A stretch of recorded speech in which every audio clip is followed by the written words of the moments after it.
नमस्कार श्रोते हो, रेडिओ जयंतच्या आनंदी कट्ट्यावर मी अनुराधा आपण सर्वांचं मनपूर्वक स्वागत करते.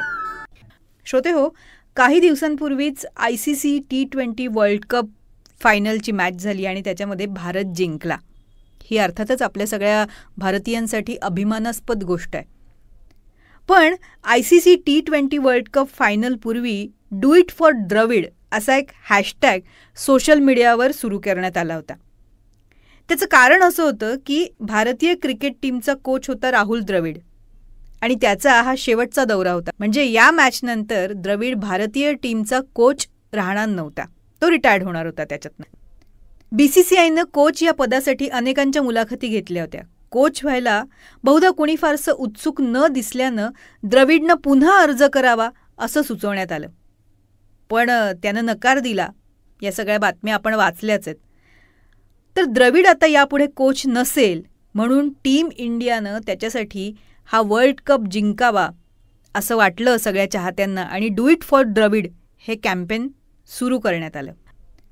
राहुल द्रविड असामान्य आहे असं म्हणायला हरकत नाही.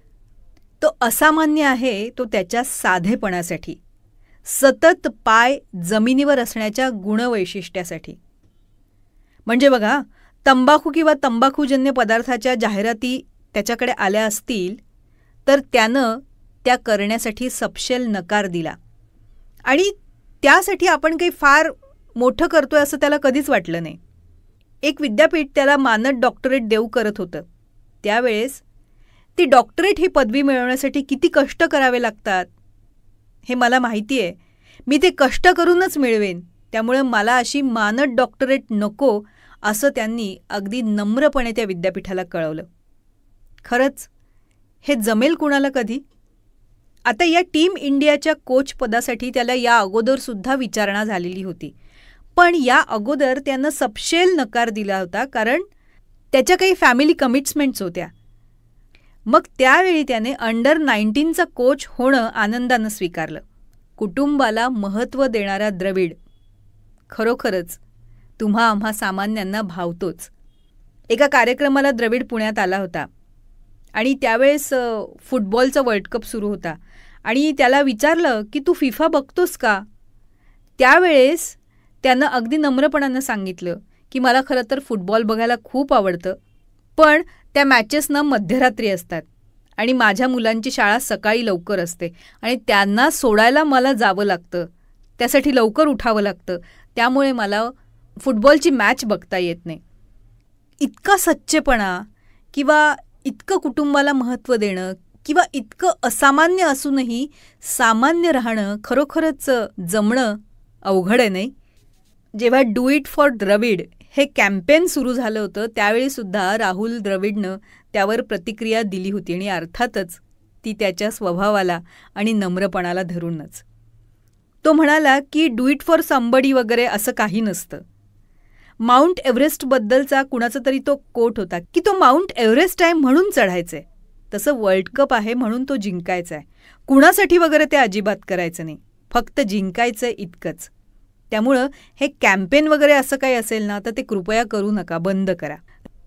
राहुल द्रविड आधी खेळाडू आणि नंतर कोच म्हणून त्याने त्याची गुणवत्ता सिद्ध केलीच आहे, पण तो एक उत्तम माणूस आहे हे सुद्धा तो वेळोवेळी त्याच्या वागण्यातून सिद्धच करतो.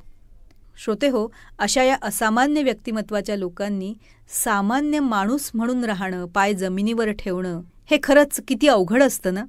प्रत्येकालाच नाही जमत हे. म्हणूनच अशा या असामान्य कर्तृत्वाच्या माणसांकडनं ही गोष्ट आपण सगळ्यांनी शिकायलाच हवी, हो ना?